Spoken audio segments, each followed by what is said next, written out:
আসসালামু আলাইকুম বন্ধুরা, কেমন আছেন আপনারা সবাই? আমিও আপনাদের দোয়ায় এবং আল্লাহর রহমতে ভালো আছি। আজকে আপনাদের সাথে আমার খুব প্রিয় একটা খাবারের রেসিপি শেয়ার করব। সেটা হচ্ছে চটপটি। আমার মনে হয় চটপটি ফুচকা পছন্দ করে না এমন কেউ বোধহয় নেই। বিশেষ করে কোনো মেয়ে বোধহয় নেই যে চটপটি ফুচকা পছন্দ করে না। আমি তো বাংলাদেশে পরিবারের বাইরে যদি সবচেয়ে বেশি কিছু মিস করি সেটা হচ্ছে রাস্তার চটপটি ফুচকা। প্রথমেই এখানে আমি 1.5 কাপ পরিমাণ ডাবরি নিয়ে নিলাম।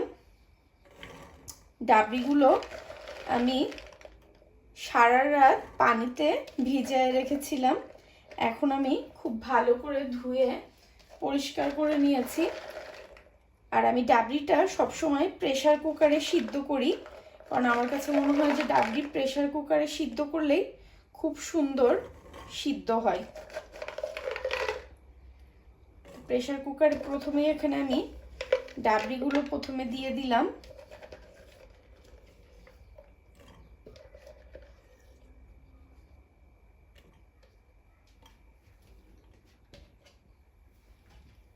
এরপর এর মধ্যে আমি দিয়ে দিব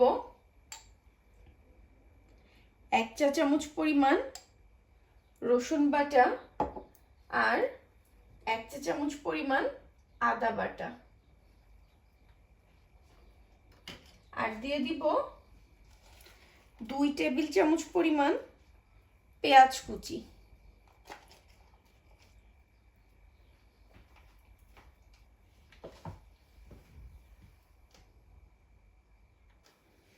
তারপর এর মধ্যে আমি দিয়ে দিব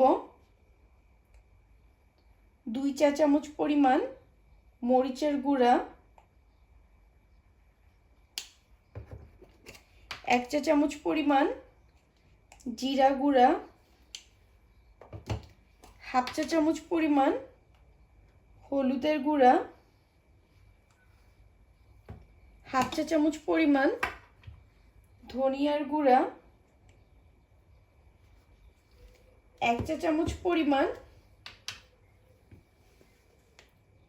গরম মশলার গুঁড়া, স্বাদ মতো লবণ,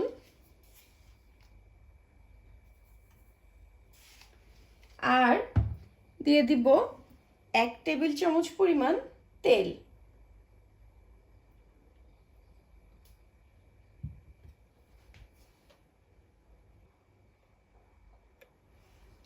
এবার এর মধ্যে আমি 1 কাপ পরিমাণ পানি দিয়ে দিব।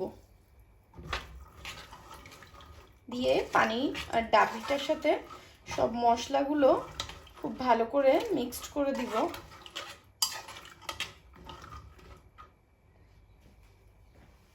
দিয়ে এটা এখন আমি 5টা সিটি দিব প্রেসার কুকারে।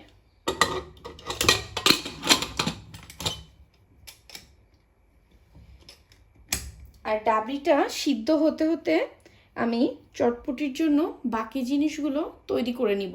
প্রথমে আমি তৈরি করব চটপটির টক। আমি এখানে 1.5 কাপ পরিমাণ পানিতে 10-15টা তেঁতুল ভিজায় রেখেছিলাম 10 মিনিট মতো।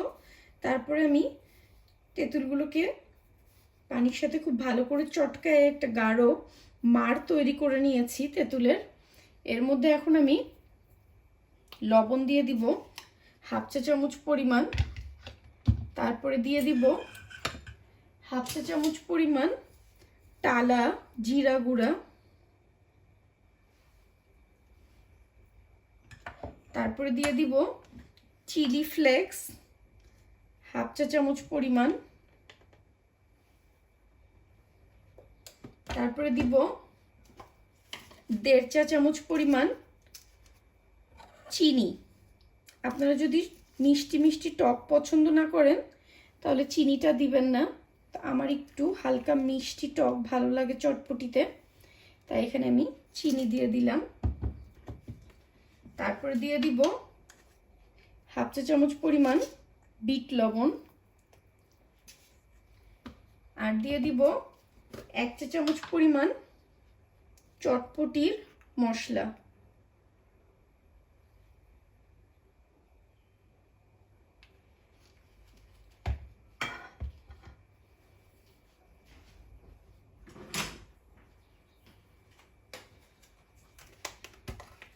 আর দিয়ে দিব 1 পিস লেবু রস করে দিয়ে দিব, লেবুর রস। লেবুটা অবশ্যই তেঁতুলের টকে দিবেন, তাহলে একটা লেবুর খুব সুন্দর ফ্লেভার আসে, টকটা খেতে চটপটিতে খুব ভালো লাগে।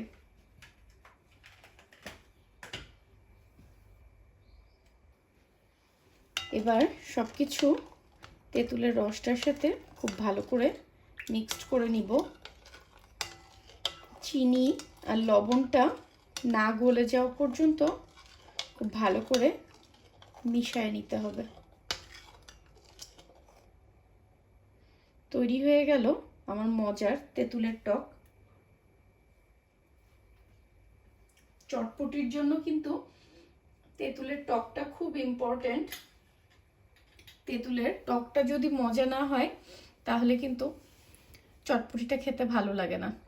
এবার আমি চটপটির বাকি কাজগুলো করে নিব। পেঁয়াজ, মরিচ, টমেটো, শসা এগুলো কুচি করে নিব। এগুলোর ভিডিও আপনাদের দেখালাম না, শুধু শুধু ভিডিওটা বড় হয়ে যাবে, তাহলে আমি এবার ওইগুলো কেটে নিব। আমার ডাবলিটা সিদ্ধ হয়ে গেছে। এখন আমি এই ডাবলির মধ্যে 3টা সিদ্ধ আলু ছোট করে কেটে দিয়ে দিব।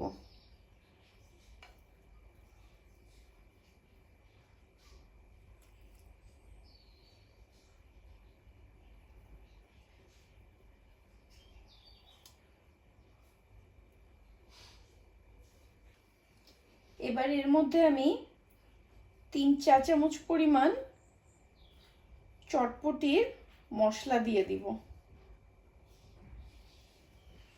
দিয়ে সবকিছু একসাথে খুব ভালো করে মিক্সড করে নিব।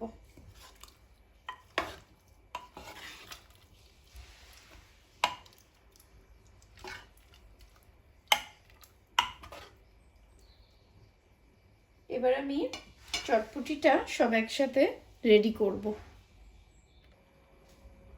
চটপটির জন্য আমি শসা, টমেটো, পেঁয়াজ, মরিচ সবকিছু কেটে নিয়েছি। এবার আমি চটপটির বাটিটা তৈরি করব। প্রথমে আমি চটপটির যে আলু আর ডাবলিটা আমি রান্না করলাম সেটা দিয়ে দিব।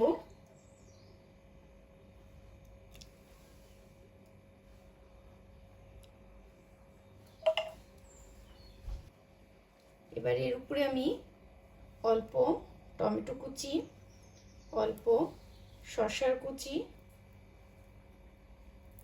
অল্প পেঁয়াজ কুচি আর কাঁচা মরিচের কুচি দিয়ে দিব। এবার এর উপর দিয়ে দিব ডিম কুচি। ঢাকাতে ডিমটা গ্রেট করে দেয়, আমাদের কুষ্টিয়াতে কিন্তু ডিমটা এরকম একটু মোটা করে কেটে দেয়। আর আমি যেহেতু কুষ্টিয়ার মেয়ে, তাই আমিও আমার চটপটিতে ডিমটা এরকম একটু মোটা করে কেটে খেতেই পছন্দ করি। এবার আমি দিয়ে দিব টক। টক আপনারা যে যেমন খেতে পছন্দ করেন সেই মাপের দিবেন।